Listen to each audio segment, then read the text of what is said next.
आज अतिक्रमणाने वेढलेले हे गड किल्ले या कपटी इराद्यांचे शिकार होत आहेत. आज डौलाने जो भगवा फडकतोय ना, तो उद्या फडकेल की नाही कोण जाणे. बरं, या सगळ्याला कारणीभूत कोण?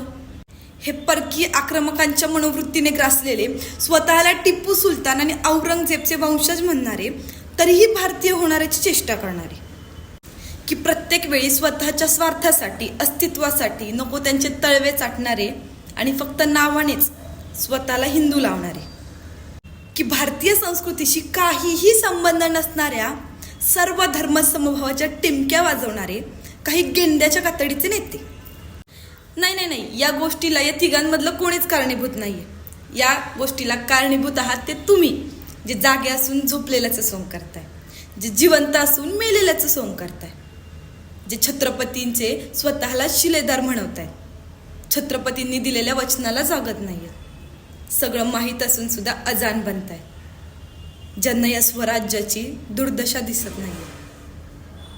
सगळीच कामं दुसऱ्यावर थोपवून चालत नाही शिलेदार. तो करन ती करन, का तुम्ही नाही करू शकत? का स्वकीयांवर होणारा अन्याय बघून तुमचं काळीच नाही फाटत?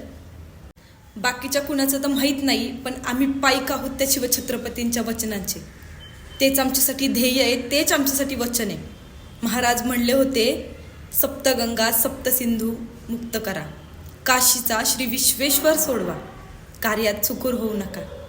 अहो, हे शब्द म्हणजे स्वातंत्र्यता आहे, हे शब्द म्हणजे स्वराज्य आहे. या हिंदुस्थानात हिंदूंची फक्त काही मंदिरे किंवा काही वास्तू नसून हा अवघा हिंदुस्थान हिंदूंचा आहे, हे जाणीव करून देण्याची वेळ आली आहे.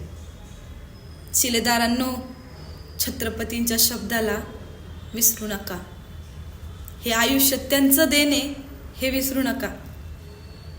आणि हेच सांगण्यासाठी येत्या 7 जुलैला सकाळी ठीक 9 वाजता या गडकिल्ल्यांवरच्या अतिक्रमणाविरोधात श्री विशाळगड गडपायथा येथे विशाळगड निवासिनी आई वाघजाई देवीच्या महाआरतीचं आयोजन झालेलं आहे.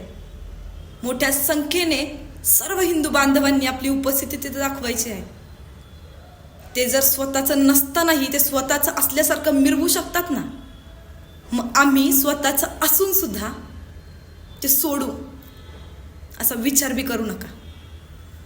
आई वाघजाई शक्ती दे, विशाळगडाला मुक्ती दे. आम्ही येतोय, चला विशाळगड मुक्ती संग्रामाला.